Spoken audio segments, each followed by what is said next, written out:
Hello mes stars, j'espère que vous allez bien. Je dis qu'il y a des gens qui vivent les choses ici dehors. Il faut écouter ça. On revient tout de suite après. Ma propre femme que j'ai mariée légalement devant tout le monde. Quand je veux avoir accès à elle, elle me dit qu'elle est dans un moment de consacration, donc du coup elle ne peut pas aller avec moi. Il faut toujours supplier madame avant d'aller avec elle. Vous voyez un peu. Donc du coup, dans le mois même, on peut aller une fois, le reste là, elle est concentrée sur l'affaire de Dieu. Ça dit que je ne peux plus faire quelque chose de ma maison. C'est-à-dire qu'elle veut me rabaisser. C'est-à-dire qu'il faut que moi je devienne la femme de la maison, mais elle va devenir l'homme de la maison. Ça me fatiguait tellement que... Et tout ça au nom de Dieu. Tout ça au nom de Dieu. Je suis fatigué. Alors que j'aime ma femme, je ne l'ai pas connue comme ça. Dans le temps, c'était une femme sérieuse, soumise, respectueuse. C'est quoi? C'est quel esprit qui l'anime dans ces derniers temps-là à devenir comme ça?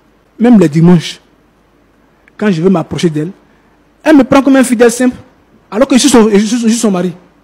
Ah, monsieur, mon fils, asseyez-vous là-bas.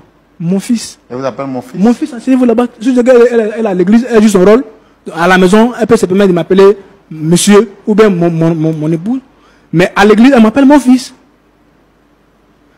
La dernière fois, il y a eu une facture qui était arrivée. Mais à ce moment, je n'avais pas d'argent sur moi. Je n'ai pas pu payer la facture. Madame a payé la facture. Je vous jure, le dimanche qui a suivi. Non, laisse tomber. Dans sa prédication, les hommes qui n'arrivent pas à payer des factures de la maison, ressaisissez-vous, c'est pas comme ça. Non, mais vous riez, mais ça fait mal. Ça fait mal, monsieur.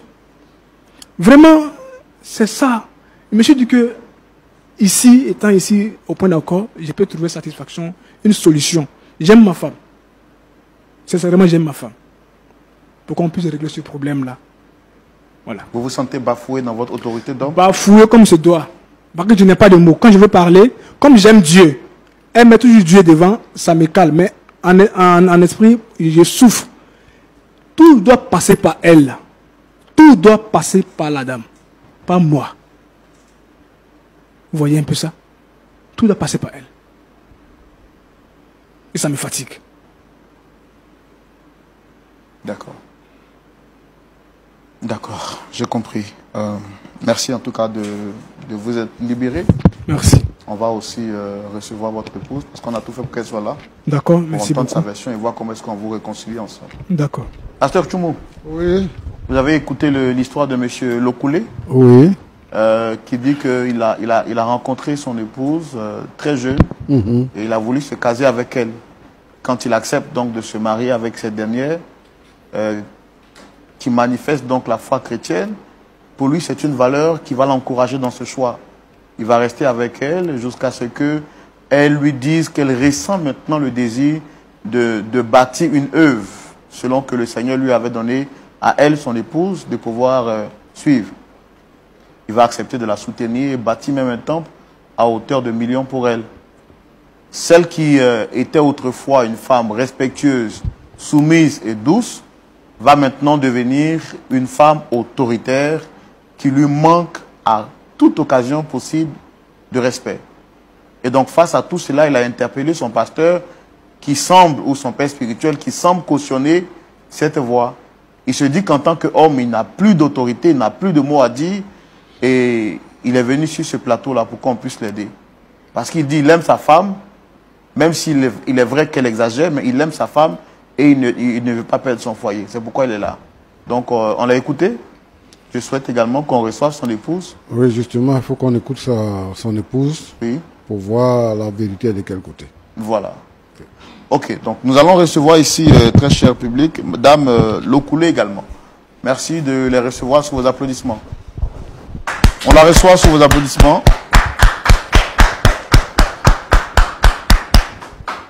Installez-vous. Comment vous allez?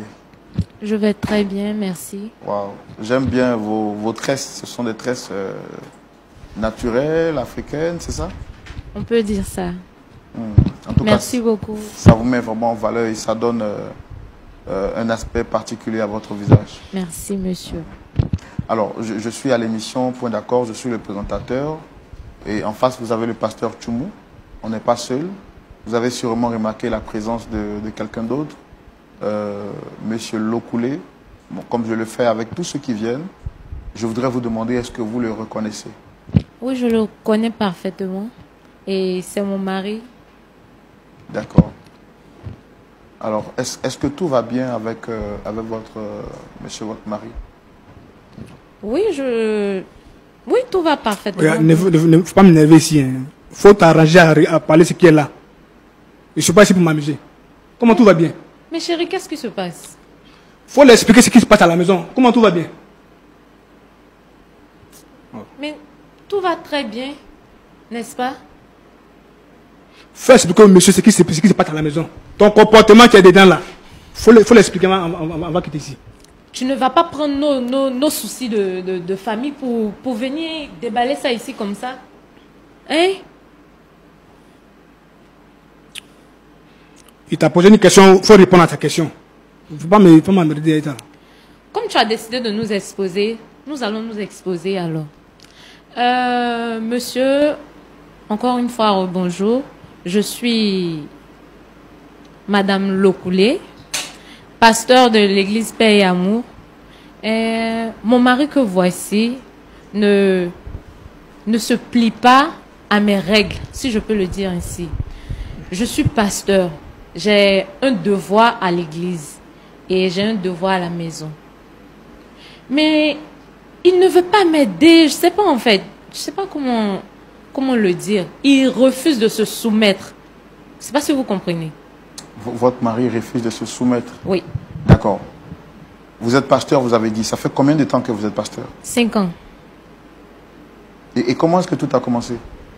Ça a commencé déjà, j'étais très jeune. J'appartenais à une communauté religieuse. J'étais même chantre à l'église et parfois le pasteur me donnait l'occasion de prêcher, c'est un peu ça en fait, de prêcher, de parler de Dieu et tout. C'est de là qu'est partie cette envie-là de servir le Seigneur. Voilà, c'est un peu ça. Oui, mais c'est de là qu'est partie cette envie de servir le Seigneur. Comment est-ce que de chantre, bon, pour ne pas dire d'exhortatrice, puisque vous exhortiez souvent, comment est-ce que là, maintenant, vous êtes devenu responsable d'une œuvre spirituelle? Je veux que vous nous expliquiez un peu les choses dans les détails, en fait. Je peux dire que j'ai reçu l'appel de Dieu, et ça, après mon mariage. J'ai rencontré Monsieur Lokoulé, étant très jeune, par le biais d'un ami. Et un dimanche, il est venu avec Lokoulé. Il a fait la présentation et tout. Lokoulé m'a même fait des avances. Mais c'est un peu compliqué dans ma communauté. Tant que tu n'es pas marié légalement et devant Dieu, devant les hommes, tu ne peux pas avoir de relation en fait. À vous l'antenne. Vous savez ce qu'il vous reste à faire. Merci.